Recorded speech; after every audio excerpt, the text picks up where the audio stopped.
हम सब लोग जानते हैं कि मौसम आता है और चला जाता है और एक मौसम प्यार का भी आता है जो हमें बहुत सारे यादें लेके आते हैं। यह बात जब की है, एक एयरफोर्स का नौजवान था। उसका नाम मनदीप था। मनदीप बचपन से ही एयरफोर्स ज्वाइन करना चाहता था और मनदीप दिलो जान से मेहनत करने लगा और वो समय आखिरकार आ ही गया जिसे वो बचपन से मेहनत कर रहा था। वो एयरफोर्स ज्वाइन करने के लिए और मनदीप एक लड़की से भी प्यार करता था और उससे शादी भी करना चाहता था। दोनों को बसंत का मौसम बहुत पसंद था। बसंत के मौसम में दोनों इतने खुश होते थे कि इनको क्या मिलता हो।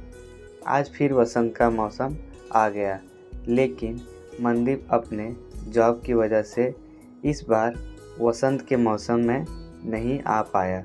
यही मौसम संजना को भी बहुत प्यारा लगता था, लेकिन इस बार यह वसंत का मौसम दुखी से कट रही थी।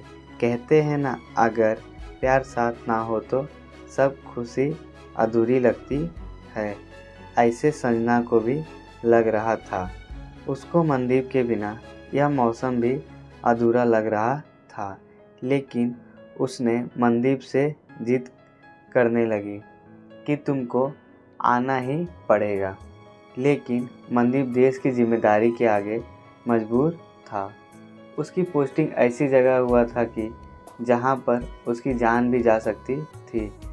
मनदीप ने अपने बड़े अफसर के यह बात बताई और फिर उसको 2 दिन की छुट्टी मिली। मनदीप बहुत खुश हुआ और यह बात कॉल करने पे संजना को बताया। फिर संजना भी बहुत खुश हुई। संजना पूछी कि कब तक आओगे, तो मनदीप बोला कल आ जाऊंगा। और उसके बाद संजना मनदीप के ख्यालों में खो गई और मनदीप के बारे में ही सोचने लगी। लेकिन कहते हैं ना, किस्मत जो चाहे वही कराती है।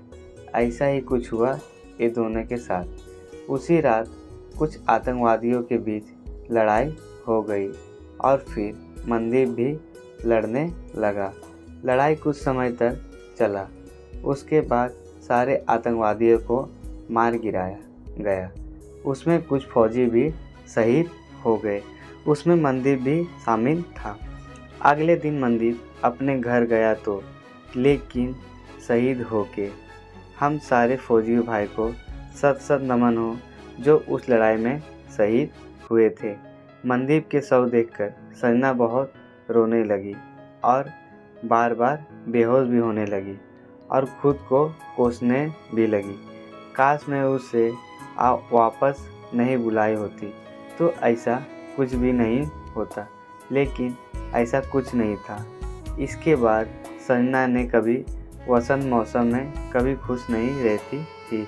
जब वसंत मौसम आता तो वह बहुत रोती मनदीप की यादों में।